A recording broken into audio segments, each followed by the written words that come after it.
to be here, sharing fellowship with fellow Australians, a school that formed us and gave us our future. But I was asked to speak on this topic. I quickly got into a reflective mode and was struck by how much things have changed within the last 25 years in school management and administration in Ghana. Before the 1990s, communal solidarity in schools was the norm and was largely taken for granted. Challenging the group order was not only unwise, but was deeply viewed as antisocial and a violation of the value code of schools. Particularly mission schools, partaking in religious affairs of the community was at the center of educational training, and indeed provided the fulcrum for discipline, value inculcation, and the overall academic enterprise. Therefore, while the tensions between orthodoxy and Protestantism have always been there in our schools, the issue of confronting the very compulsive character of worship and other religious ceremonies was hardly ever raised. Those were the days of mission-focused education, in which spiritual development of students or pupils was seen as an integral component of the system of training altogether. A student was not only seen as a subject to be given intellectual refinement, but also an entity to be spiritually nurtured and grown. But Mr. Chair, this was more than 2 decades ago.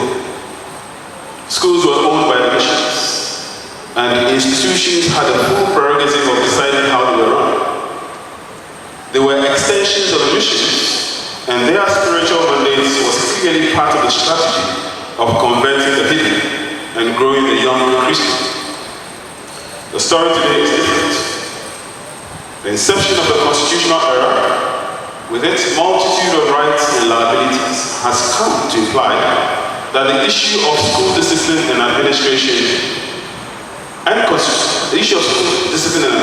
has assumed constitutional dimensions. On the other hand, today's schools represent a mixture of public-private partnerships, a partnership regime which has largely arisen accidentally and seem confused in orientation, generally speaking. For example, ask the ownership of erstwhile mission schools, and you will be readily told it is government. Yet, the average respondent will also be quick to add that St. Augustine's College, for example, is a Catholic school, as is Infantry, a Methodist school, and the list goes on. The attempt at converting the ownership of schools and transforming them has been largely stillborn, with grave consequences for the institutional development of these schools. Our schools have over the period been stuck in the vortex of stagnation, caused largely by policy confusions and a general lack of direction. A mere declaration that mission schools have now been converted into government ownership, unaccompanied by concrete policy initiatives designed to assure that standards are maintained, is bound to lead to failure. And so has been the experience thus far. This development has affected the institutional vision of these schools and their ultimate performances as educational institutions. Part of the reason for the issue for which we are discussing today is that the problem can be directly traced to this situation. Given their place in contribution to national development and cohesion, the failure of this policy process is deeply regrettable and ought to be revisited, if only to harmonize and smoothen its impact on school development. Recent performances of our high school graduates certainly reflect this malaise. A marked departure from the days when Ghana led West Africa in exam results, our children and brothers and sisters are at the bottom of recent performances, especially on the Math and Science Index. A holistic review of the management aspect of our educational institution is an urgent necessity. It is my submission, respectfully, Mr. Chairman, that our discussion today has something to do with school management, which also partly reflects the difficulties we are experiencing today as far as our quality standards are concerned. If I have taken the liberty to speak on the issue of quality standards, It is because that important subject is tied to the issue of the management of schools.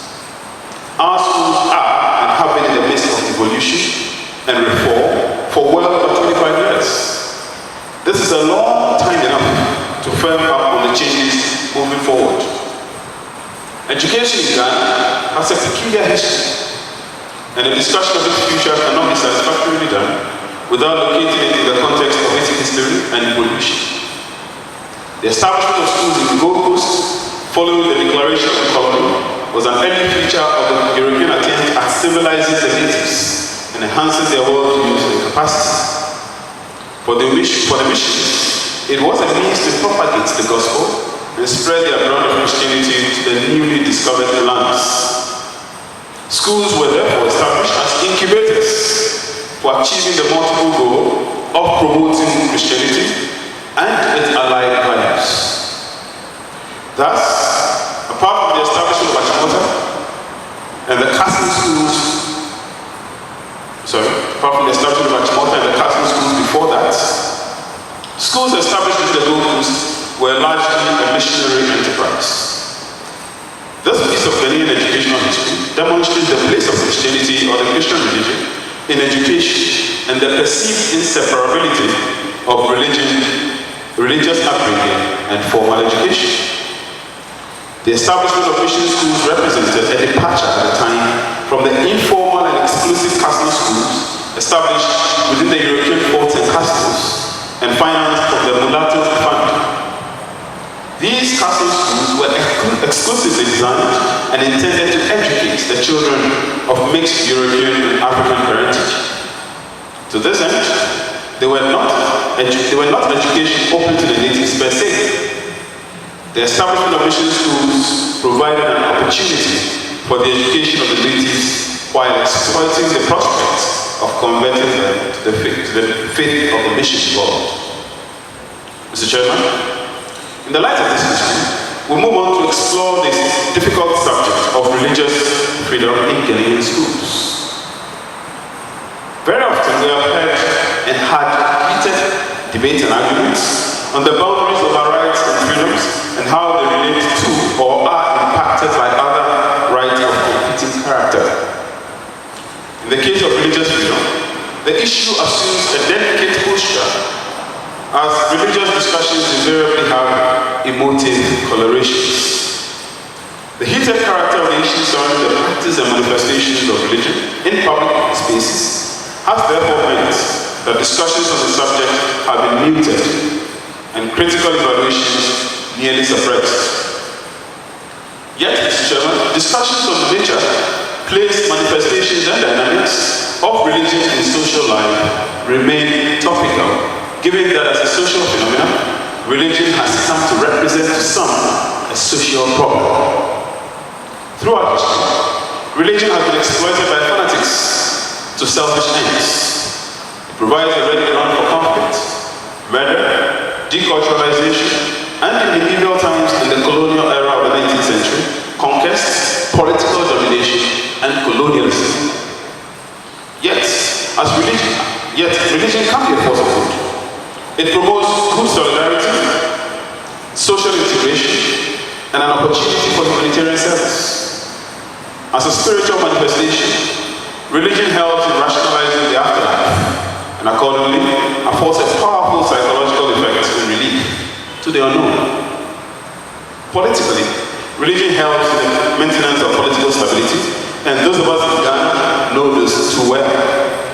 The church, mosque, and even traditional religious groups and groupings have provided organized units that instill a sense of civic ethos in the minds of their adherents, and the work of the Peace Council in Ghana provides a ready example. So much for what religion can do. It is a force for good and bad in nearly equal measure. This is, however, not the essence of the lecture. The hard question that needs answer, and for which we are gathered here, is not about what religion is, or what its role in society is, nor is it even about whether there is a right to religion. It is about what constitutes that right, in the context of an imposition of a particular religious orientation on students who are first and foremost in school to study. Hence, the question of tolerance. Many have touted the right of religion as a basis for the action or omission. It has been advanced as a justification to avoid a duty or perform an obligation. This right has been used as a ground to abstain from group or communal duties, including educational discipline. It has been relied upon as an excuse to visit mayhem on perceived opponents of the rights and to bastardize opposing views on a particular religious manifestation. Our inquiry on religious tolerance in schools and the legal issues implicated therefore would therefore be impossible to complete without asking the underlying questions. What is the right of religion? What can manifest? Who can manifest the rights? And what is the scope of that manifestation? What is the relationship of that right to other people's rights? In other words, what is the relationship between one's right to manifest religion and other obligations in a public space, in this context, the school? In addressing these two questions, one has to necessarily begin from the basic and most fundamental law of the land, the Constitution.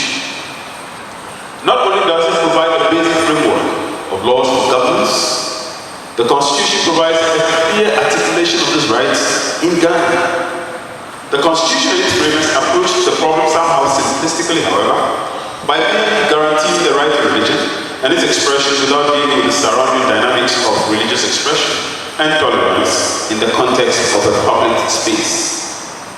Like all other rights guaranteed under the Constitution, however, the provision of religious freedom implies that adherents to various religious callings have the right to manifest those expressions without the fear of punishment or suppression, or without the fear of punishment or suppression by anyone or authority. What the constitutional framers fail to deal with, though, is the potential conflict that can arise from the manifestation of competing or different religious beliefs in the public space or environment, such as a school, in addition to the mechanisms for addressing these conflicts. But this is not unusual from the standpoint of the Constitution, as evidently manifested in our experience as a people, with the annual tension that follows the imposition of a ban on drumming and noise making by the Ghana traditional states. These conflicts are far from being an abstraction, they are a reality. In fact, as we speak, somebody has instituted an action before the Supreme Court asking for a declaration by the court that government supports and subvention of religious schools and the compulsory imposition of religious rights and religious obligations on these schools is an unconstitutional act. This issue is no more an academic discussion. It is a reality we have to deal with, and I think that the organizers of this program have done so well in choosing a topic that is apposite indeed. They are real, and they reflect the myriad of contradictions in our society, where the traditional and the modern coexist. Conflicts are bound to arise. The complexity of our religious traditions and manifestations is a challenge, barely recognized or addressed by the Constitution, beyond merely saying that everyone has a right to manifest a particular religion. In the circumstances, therefore, this is left to the Supreme Court to address the case or the issues that arise. Unlike other rights whose boundaries remain unclear or even unascertainable, however, which includes the right to sexual orientation, the issue of religious manifestation can no more be left unaddressed, given the fact that it may lead to havoc and other conflicts that may not be properly checked or managed if not taken care of at this stage. I think the difficulties that Nigeria is experiencing at the moment is a clear reflection of what we are discussing today, and therefore we may have started a discussion at the right time. Traditional authorities will overstep their boundaries, and Christian and Islamic leaders will attempt asserting the priority of their religions of others. In the case of the latter, the very nature of the monotheistic religion of these religious manifestations make them exclusive in character, with the resultant rejection of the rights of others to co-share a space of manifestation with them. This is the foundation for many a conflict around the world, for which Ghana used to urgently avoid. Fortunately for us in Ghana, open conflict between religions is not yet an issue. It is, however, not all too serene. The absence of an open conflict beclouds other underlying manifestations of tension and conflicts. The reality of sharing a common space in schools and other public spaces continue to create instances of tension and conflict and raise the prospect of bad conflicts in the future if not managed. The fact that admissions to schools are made without reference to religious or other cultural reasons necessarily leads to an outcome in which the schools become multicultural environments, and in which students of varying cultural dispositions are brought together in an environment of discipline and academic development. This then leads us to an investigation into the second question, earlier raised, namely, who can manifest this right, and what is the scope of the manifestation, especially in the context of schools? Ordinarily, this should be an easy question to answer. Like all rights, religious rights represent a public good and are deployed to be enjoyed by all citizens and persons within the Ghanaian states without hindrance. It is an entitlement whose deprivation can't be the basis for suit, indiscrimination, and so on. This is the point where the ease of difficulty ends, however. The issue as raised goes beyond the simple inquiry of who can enjoy and manifest the rights. The complexity sets in when the added question, what is the scope of this manifestation, especially in the context of a school which is inspired by a religious faith. This complexity is further deepened when the third line of inquiry, what is the relationship of this right to other people's rights, is considered. The reason for the difficulty lies in the fact that they consider the problem of religious manifestation from the perspective of others. The issue of manifesting one's religious rights in a public space considers the enjoyment of the right from the angle of space co-shared with other people. Where is the religion manifested? Is it in school? Is that school built by a mission? Is that school funded by a missionary resource? Does the missionary institution involved has the right to determine what religion is manifested within the campus in respect of which it exercises jurisdiction and authority? Who are those who are affected by a particular manifestation given the added factor of a shared space? This is the central challenge posed by today's topic. Ordinarily, schools provide public spaces for the training of pupils and students and the inculcation of efforts towards the promotion of a particular religious ideology and the suppression of others, but the state is to pretend as if it does not believe in any religion, so to speak. The principle of the separation of church and state tackles the root basis of religious control, which is the opposite of religious tolerance, and through which the state sponsors and enforces religious views on citizens. Imagine, for example, that the Ghanaian state could tell us to go to church on Sunday, for which is an offense we do not go to church. Imagine, for example, the Ghanaian state can force us to observe particular religious observances at the pain of punishment out of deviation. Imagine that the state has the power to decide which faith you belong to. These may appear theoretical and abstract to some people here, but in countries such as Saudi Arabia and other theocratic states in the world, these are realities, and there are simply no deviations out of these. I am sure that we are a country who doesn't want to get there, and so far we are not. This is the issue we are considering, but in the context of a school campus. When a student is on campus, he is affected by the questions that are asked, because the campus of the mission enforces a particular religious code or a particular religious orientation. Deviations from these are not allowed, and they are punished severely. As students of St. Augustine's, particularly if you were there before 1990 or thereabouts, you will clearly understand the reality of what I'm talking about. The imposition of one's religion on everyone else within a public facility such as a school owned by the government appears to be a flagrant violation of the law and in abuse of the right of the citizens affected. Yet it's important to note at this stage that everything I have said thus far merely applies to schools that are owned by government. And I'll come back to answer this question subsequently. But as students often like writing, at this juncture one may ask, what is a government school? What are the governing rules in the case of private schools, or in others with no clear-cut ownership structures, such as Esquire mission schools?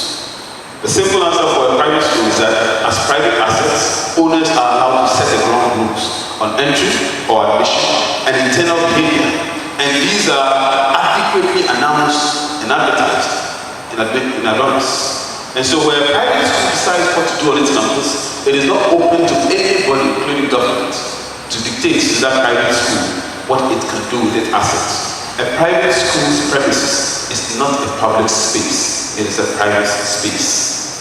And that is why I said that the question of determining what constitutes a government school is material to this lecture. In the case of Esquire mission schools, the situation that's so far is far from simple in respect of mission schools. This group of schools present more complex set of factors for determination in the light of the history and evolution. For a start, I consider the case of mission schools, of which our school, St. Augustine's College, is a formidable part. As I mentioned, mission schools were established as part of the cultural transformational agenda of the European missionaries who visited what became the Gold Coast. For these missions, schools afforded an important means to projecting their missionary mandate through training and upbringing of young people. Schools in this regard were seen as incubators for the training, grooming, and the conversion of young pupils. They represented a means to perpetuating a religious ideology and providing a close-knit environment for nurturing students of same religious aspirations. Mission schools therefore typically integrated academic and intellectual discipline with moral and religious development. For these missions, schools were not just spaces of education, but veritable moral chambers for active religious socialization. Following the seeming takeover of these schools by government from the mid-1980s, as mentioned earlier, mission schools began to be administered as public schools, resulting in the removal of the administrative control of the missions over these schools altogether. With that has come the challenge of de-Christianizing the schools and truly making them public facilities, as opposed to the private assets of the mission, as they had hitherto been. The key issue lies in the mode by which these institutions were acquired and converted to public facilities.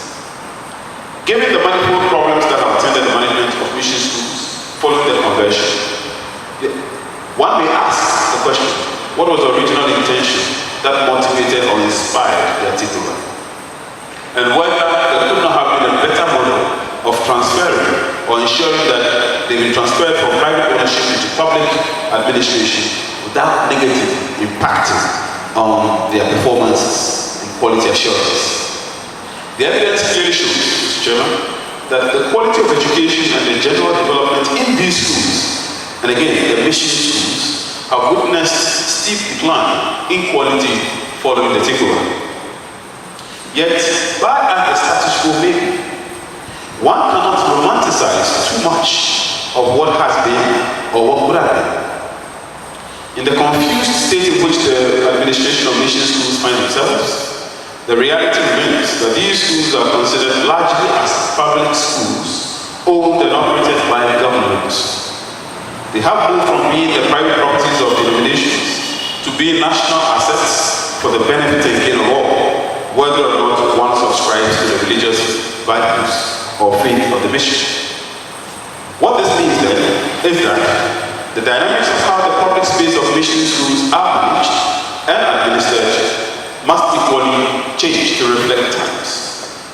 Therefore, while the communal worship and group solidarity may be a characteristic feature of the former system, the constitutional guarantee of the freedom of worship cannot admit of compulsory participation in school-organized religious events.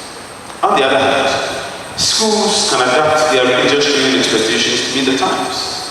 Communal ownership, such as the Sunday Mass in St. Augustine's or the house-based day masses for the schools, which was compulsory, and deviation from which was punished with a capital offense under the school regime.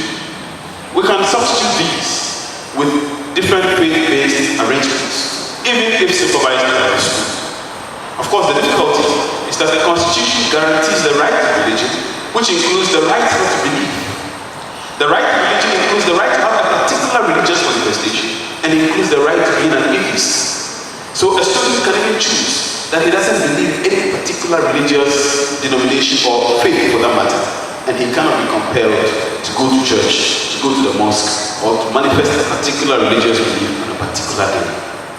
Furthermore, and more critically, schools can shift the focus on mandatory communal worship to an intensification of the moral educational component of the training. Unlike religion, moral training is less contested. After all religions are underpinned by some degree of morality. Schools can target building the moral character of students by incorporating moral education in the syllabi and so on. The challenges of our time require bold and imaginative ways to overcome the difficulties we confront. Our society has grown from the homogeneous one it used to be some 30 years ago. As we grow and expand our frontiers and develop, challenges to conventional ways are bound to arise, and we must be equal to the task of adaptation. We may be married to sentimentalism.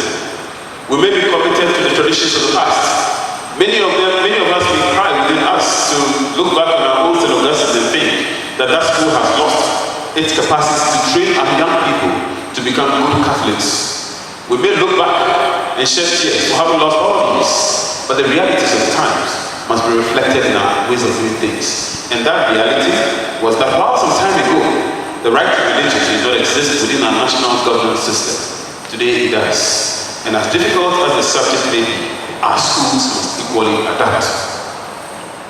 Particularly within the scope of constitutional challenges to the actual or perceived instances of violation of human rights, these problems will lead to conflicts if not properly managed, and discussions such as these represent golden beginnings to overcoming these difficulties. We can, and indeed have long begun the process of change, but probably we've not done it fast enough. And I say this because the reality is, even in the days prior to privatization, or rather prior to making them public, St. Augustine's College did not suppress religious dissent or divergence. Insistence on attendance at Mass was clear, but never did I at any time during my period of being in that school witness a forced conversion of somebody who was not a Catholic when I was a student there. Religious liberty has always been practiced, and Christians as well as Muslim students could pray in private. Of course, the difficulty is you had to go to Sunday Mass. That was non-negotiable. And students suffered great consequences, as I indicated earlier, for not going. The question is, can you openly decide to disobey the St. Augustine's authority who compels you to attend Sunday Mass because it's a communal act of solidarity on Sundays? Attending Sunday Mass was designed not necessarily to punish students or to convert them to become Catholics, but to ensure that there's a certain degree of discipline. Otherwise, the school would have chosen easily that you could have your bath anytime you want to have your bath. You could go and have siesta anytime you want to have siesta. You could do groundswork whenever you are free and at liberty to do that. You could go to the dining hall whenever you are hungry or you feel like eating. You are forced to go to dining hall at a certain time. You are forced to have siesta even when you are not sleeping. You are forced to do groundswork even when you are tired. You have to do physical education even when you have no ambition of becoming an athlete. All these compulsions have always been there. And the essence was to ensure group solidarity, to ensure that there's discipline, and that students grow up to become people of responsibility, doing the right things at the right time. Nonetheless, as I've indicated, the school unfortunately would have to lose that. Insistence on mass attendance today will clearly be a violation of the Constitution, which indicates that everyone has the right to manifest a religion, and by implication, everyone has the right to choose not to believe in anything for that matter. Permitting students of different faith callings to practice their religions and to stay away from communal worship sessions will enhance respect for their rights on an issue as difficult as religion. While the promotion of communal worship within the school context can continue to be fostered as a respected tradition within the established missions such as Augustine's, and the others. Permitting other faith denominations to express their orientation simultaneously is the way to upholding the constitutional rights. In the end, religion is a matter of private choice after all, on the part of the individual, and the role of the school can at best be supported where there is an election made. Where this coincides with the faith of the denomination, all the better. As I mentioned, in a public school context, the issue is not up for discussion. Allowing students the freedom of worship is not an issue we can debate here. If I have spent time on the conversion process, it is because if you ask me today what exactly St. Augustine's is, I'm not quite sure what the character of the school is. And that goes for nearly all the mission schools. They were at a point in time declared to be government schools. Government took over the administration. But the conversion process failed to meet up to the constitutional standard. These schools were private properties of the missions, and they were forcibly seized. All properties that were forcibly seized by government, even in the 1980s and the years before, are subject to administrative justice controls, and people have secured the reversion of their properties that were seized, especially during the military era. The hard question: can St. Augustine be subjected to this possible right of expression in terms of the right to property? Of course, St. Augustine's College, Fansman, Adisadel, Agri Memorial, and the others are not just private property, so to speak, per se. They were the properties of denominations who built these during an era when the land ownership was itself a matter of dispute. They were built during the era of colonialism, where the issues of legal incidents and the issues of the right to property owned by the colonial government and owned by these missions who operated in the spaces of the colonial administration can be overall subjected to the constitutional criteria as we have today. The issue hasn't come before the courts, and I'm not competent to pronounce over that. All I'll say is that until the court makes a determination on this issue, schools such as St. Augustine's College and the others will continue to have an amorphous character.